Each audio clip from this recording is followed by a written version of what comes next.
श्रीराम समर्थ. गोपाल कृष्ण भगवान की जय. ओवी क्रमांक 58. माझे अजत्वे जन्मणे, अक्रियताची कर्म करणे, हे अविकार जो जाणे तो परममुक्त. ज्ञानेश्वर महाराज म्हणतायत, आपण आपल्या गुरूंची पूजा करतो, गुरूंचं दर्शन घेतो, गुरूंना नमस्कार करतो, पण आपल्याला त्यांचं खरं स्वरूप काय आहे, त्यांची खरी इच्छा काय आहे, त्यांच्या मनातले विचार काय आहेत हे कळत नाही. शिष्याने मी खरा कोण आहे ते ओळखावं, स्वतःच्या खऱ्या मीचा शोध घ्यावा, त्याने आत्म्याशी संलग्न राहावं, त्याने आत्म्याविषयी जाणून घ्यावं आणि त्याने आत्मज्ञान प्राप्त करून घ्यावं. त्याने माझ्यासारखं व्हावं किंवा किंबहुना माझ्यापेक्षाही अधिक चांगलं व्हावं, नाही का. गुरुपेक्षाही तो सवाई गुरु व्हावा अशी त्यांची इच्छा असते. परंतु या गोष्टी घडत नाहीत, कारण शिष्य जो असतो किंवा भक्त जो असतो किंवा साधक जो असतो तो देहभावयुक्त असतो आणि तो आपल्या देहालाच महत्त्व देत असतो आणि देहाकडेच पाहत असतो. पण गुरु मात्र आत्मभाव सतत जागृत असल्यामुळे देहामध्ये असणाऱ्या आत्म्याकडे पाहतात, आत्म्याशी संलग्न होतात, आत्म्यामध्येच रमतात आणि म्हणून हा दोघांमध्ये थोडाफार भेद असतोच असतो. आपण माणसं जेव्हा गुरूंकडे जातो तेव्हा गुरु मला असं दिसले, गुरु माझ्याशी असं बोलले, गुरु माझ्याबरोबर असं वागले, गुरूंनी माझं हे काम केलं, गुरूंनी माझ्यासाठी अमकं केलं, या गोष्टी आपण पाहतो, त्याकडेच आपलं लक्ष असतं. पण खरं अध्यात्म जर शिकायचं असेल तर आतली प्रगती व्हायला हवी. आपण आतून मोठं व्हायला हवं, विशाल व्हायला हवं. आज आपलं मन जे संकुचित आहे, स्वकेंद्रित आहे, ते विशाल व्हावं. माणूस जितका निस्वार्थी होईल तितका तो परमार्थी होईल. स्वार्थ आणि परमार्थ हे दोन विरोधी शब्द आहेत. जिथे स्वार्थ आहे तिथे परमार्थ नाही आणि जिथे परमार्थ असतो तिथे स्वार्थ नसतो. म्हणून हे तत्त्व जोपर्यंत आपल्याला कळत नाही आणि जोपर्यंत आपण निस्वार्थी होत नाही तोपर्यंत आपण परमार्थ मार्गावर चालायला लायक नाही असंच समजावं. किंबहुना निस्वार्थीपणानेच मी माझं जीवन जगतो अशी दृढ भावना आपल्याला झाली पाहिजे. भले आपल्याला परमार्थ करता येवो न येवो, भले आपल्याला आत्मज्ञान होवो न होवो, परंतु मी निस्वार्थीपणे जगेन आणि माझ्याच पुरता विचार न करता माझ्याबरोबर सर्वांचा विचार करेन. आता इथे या ओवीमध्ये ज्ञानेश्वर महाराज म्हणतायत, माझे अजत्वे जन्मणे म्हणजे काय, नाही का. मी अजन्म आहे, मला जन्म नाही, तरीसुद्धा मी जन्माला येतो. हे कसं काय. जन्म म्हणजे देह धारण करणं, नाही का. आता इथे कसं आहे बघा, आपल्या आयुष्यामध्ये बऱ्याच गोष्टी दोन दोन असतात. म्हणजे सुख म्हटलं की दुःख आलं, चांगलं म्हटलं की वाईट आलं, धर्म म्हटलं की अधर्म आला, मंगल म्हटलं की अमंगल आलं. म्हणजे या सगळ्या जोड्या आपल्या आयुष्यामध्ये असतात आणि या गोष्टी जोडीनेच येतात. मग त्याचप्रमाणे जन्म म्हटलं की मृत्यू ही सुद्धा जोडी आहे. मग मला जन्मच नाही म्हणून मला मृत्यूच नाही, आणि मला मृत्यूच नाही म्हणून मला पुन्हा जन्म नाही, असं हे आहे. आता इथे अजत्वे जन्मणे म्हणजे काय, की याला जन्म आणि मृत्यू नाही आहे, नाही का. भगवंत हा जन्माला येत नाही, भगवंत प्रगट होतो. प्रगट होतो म्हणजे काय, एकाएकी दिसायला लागतो. जो अदृश्य असतो तो दृश्य होतो, परंतु आपल्याला वाटतं की तो जन्माला आला, नाही का. याचा अर्थ असा की भगवंताच्या अंगामध्ये ती शक्ती आहे, नाही का, ते सामर्थ्य आहे, आणि म्हणून त्याला हवं तिथं हवं तेव्हा हव्या त्या जागी प्रगट होता येतं. म्हणजे अदृश्यातून दृश्य होता येतं. निर्गुण निराकार असणाऱ्या भगवंताला सगुण साकार होता येतं. देह नसणाऱ्या भगवंताला देह धारण करता येतो, आणि हवा तो देह, हवा तसा, हवा त्या आकाराचा त्याला धारण करता येतो. एवढंच नव्हे तर इथे असणाऱ्या या जगामध्ये सर्व देहांकडून, सर्व प्राणीमात्रांकडून, सर्व पशुपक्ष्यांकडून, सर्व माणसांकडून आणि संपूर्ण निसर्गाकडून तो आपल्याला हवं तसं हवं ते काम करून घेतो. हेच या भगवंताचं म्हणा, परमेश्वराचं म्हणा किंवा सद्गुरूंचं म्हणा सामर्थ्य असतं. आता सद्गुरू म्हणजेच भगवंत, सद्गुरू म्हणजेच परमात्मा, हे पुन्हा पुन्हा मी सांगत नाही. जेव्हा मी गुरूंविषयी बोलतो तेव्हा ते परमात्म्याविषयी पण असतं, आणि जेव्हा मी परमात्म्याविषयी बोलतो तेव्हा ते सद्गुरूंविषयी असतं, हेही लक्षात घ्या. दरवेळेलाच दोन्ही गोष्टींचा उल्लेख करणं अनवधानाने मला शक्य होत नाही किंवा लक्षात राहत नाही. परंतु याचा अर्थ त्या दोन्ही गोष्टी वेगळ्या आहेत असं मात्र आपण समजू नये. भगवंत काय करतो, प्रत्येक गोष्टीमध्ये आपली शक्ती देतो आणि प्रेरणा देतो, आणि त्या देहाकडून, त्या प्राण्याकडून तो आपल्याला हवं तसं कर्म करून घेतो. आज आपण काय शिकायचं आहे, की आपण इतकंच शिकायचं आहे की मी जे काही करतो ते मी करत नाही, तो भगवंत मला शक्ती देतो, तो माझ्याकडून हे कर्म करवून घेतो, असंच आपल्याला म्हणावं लागेल.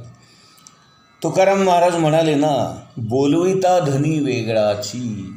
आणि ज्ञानेश्वर महाराज पण हेच म्हणाले की माझेच गुरु माझ्या मुखातून ज्ञानेश्वरी वदवून घेत आहेत.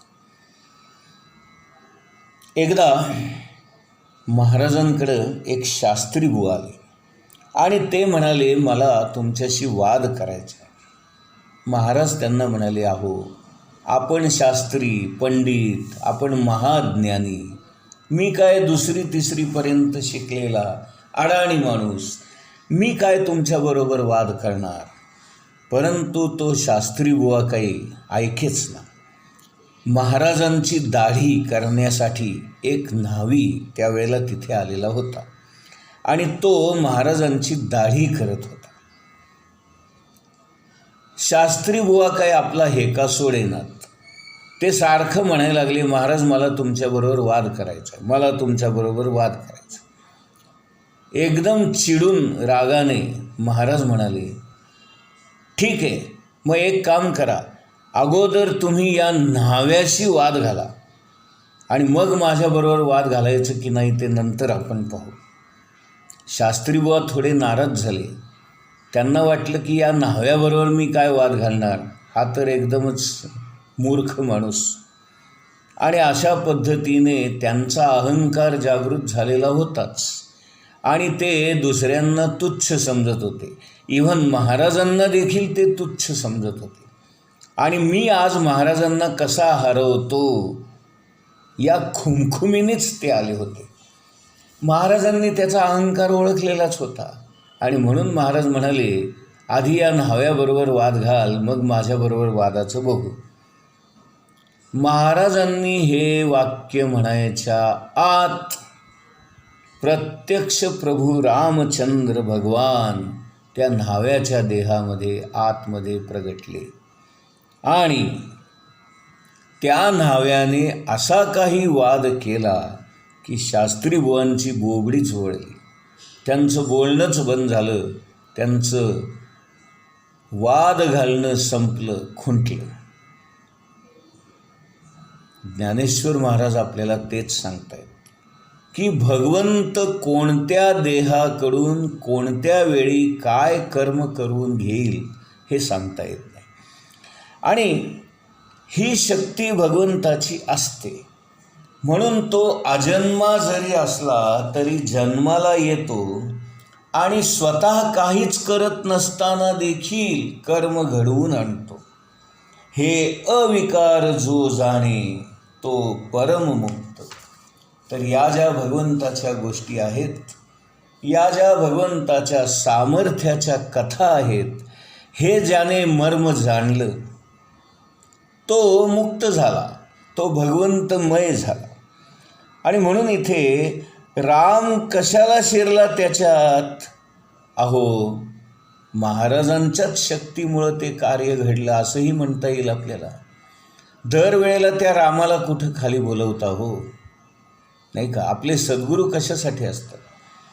भगवंताला प्रत्येक वेळेला प्रत्येक क्षणी जाणं शक्य होत नाही म्हणा, किंवा त्याला त्रास देऊ नये म्हणा, किंवा त्याला उगीचच आपल्या एवढ्याशा छोट्या कामासाठी खाली यावं लागू नये म्हणा, म्हणून भगवंताने अनेक सद्गुरूंची निर्मिती केली आणि या सद्गुरूंच्या माध्यमातून तो आपल्याला हवं ते कार्य करून घेऊ शकतो. आणि म्हणून सद्गुरू जे असतात ते कोणत्याही माणसाकडून कुठलंही कर्म करून घेऊ शकतात. आणि म्हणून इथे या चिल्या न्हाव्याने जो वाद केला आणि शास्त्री पंडिताला गप्प केलं, याच्या मागं त्या न्हाव्याचं कर्तृत्व नसून त्या न्हाव्यामध्ये स्वतः गोंदवलेकर महाराज हेच प्रगट झाले आणि त्यांनीच त्याच्या देहाचा वापर करून त्या पंडिताबरोबर वाद करून त्याला बोलती बंद करून टाकले. आता इथे ज्ञानेश्वर महाराज म्हणतात, अक्रियताची कर्म करणे म्हणजे तो भगवंत काहीच करत नाही, परंतु कर्म मात्र घडून येतं. कर्म हे आपल्याच शरीराद्वारे होणार असतं, परंतु सामर्थ्य मात्र भगवंत पुरवत असतं. हे यातलं मर्म आहे. शरीर आपलं जरी काम करत असलं, आत्ता समजा माझंच उदाहरण घ्या, आनंद जोशी बोलतो आहे, आनंद जोशी प्रवचन करतो आहे असं जरी मला वाटत असलं, माझ्याच शरीरातून या गोष्टी घडत असल्या, माझ्याच मुखातून हे शब्द बाहेर पडत असले तरी शरीर माझं आहे, तोंड माझं आहे, डोकं माझं आहे, हातपाय माझे आहेत, परंतु या सर्वांना चालवण्याचं सामर्थ्य मात्र भगवंताचं आहे. ते जर नसेल तर हा देह कसा चालेल, कसा हलेल? मला तोंड आहे हो, पण बोलता येईल का? मला कान आहेत पण ऐकू येईल का? मला डोळे आहेत पण पाहता येईल का? मला हातपाय आहेत पण हालचाल करता येईल का? म्हणजे या सगळ्या गोष्टी जो आनंद जोशी करतोय असं मला वाटतं, तो आनंद जोशीचा देह किंवा आनंद जोशी करत नसून भगवंतच या देहाचा वापर करून, या शरीराचा वापर करून, या इंद्रियांचा वापर करून माझ्याकडून ते कार्य त्याची शक्ती पुरवून करून घेतो आहे. आणि म्हणून माझ्या सगळ्या या गोष्टी घडत आहेत. डोळे पाहतात का? कारण तो पाहतो. कान ऐकतायत का? कारण तो ऐकतोय. हात हलतायत का? कारण तो हलवतोय. पाय चालतायत का? कारण तो चालवतोय. आणि त्याचप्रमाणे माझं तोंड आता बोलतंय. का बोलतंय? कारण तो बोलतोय म्हणून. म्हणजे या देहामध्ये सगळीकडे, प्रत्येक कणाकणामध्ये, प्रत्येक पेशीमध्ये, प्रत्येक शरीराच्या विभागामध्ये, तुकड्यामध्ये, इंद्रियांमध्ये तो भरला आहे आणि म्हणून या देहाची हालचाल होते आहे. त्याच्या सामर्थ्याला काही मर्यादा आहे का हो? हा अमर्याद आहे, परंतु तरी देखील आपण त्याला मर्यादा पुरुषोत्तम म्हणतो. का? कारण त्याने आपली मर्यादा कधी सोडली नाही. जसं समुद्र महान आहे, विशाल आहे, सगळं ठीक आहे, परंतु तो आपला किनारा कधीही सोडत नाही. कधीही समुद्राचं पाणी गावात घुसलं आहे असं दिसत नाही. समुद्राला भरती येते, समुद्राला लाटा येतात, परंतु त्या एका रेषेपर्यंतच येतात. ती रेषा काही तो समुद्र ओलांडत नाही. आणि म्हणून बघा, कितीही जरी भरती आली, कितीही जरी ओहोटी आली, तरी समुद्राच्या पाण्याची मर्यादा ठरलेली असते. समुद्राचं पाणी ती मर्यादा उल्लंघन करून कधी येत नाही. परंतु आपल्याला असं चित्र दिसतं की कधीकधी समुद्राच्या पाण्याच्या लाटा गावामध्ये शिरल्या आहेत, महापूर आला आहे वगैरे वगैरे. ते कसं असतं? तेवढ्यापुरतं असतं, तात्पुरतं असतं. कारण त्यावेळेला प्रचंड वादळ सुटलेलं असतं आणि त्या वाऱ्याच्या झोतामुळे या सगळ्या गोष्टी घडतात. परंतु स्वतःहून समुद्र कधीही आपली मर्यादा उल्लंघन करत नाही. भगवंताचंही तसंच आहे. तो अमर्याद आहे, विशाल आहे, अथांग आहे, परंतु मर्यादेतच असतो आणि म्हणून त्याला आपण मर्यादा पुरुषोत्तम असं म्हणतो. परंतु असं जरी असलं तरी त्याची शक्ती मात्र अमर्याद आहे, अथांग आहे, विशाल आहे, हे मात्र आपण विसरू नये. गोपाल कृष्ण भगवान की जय.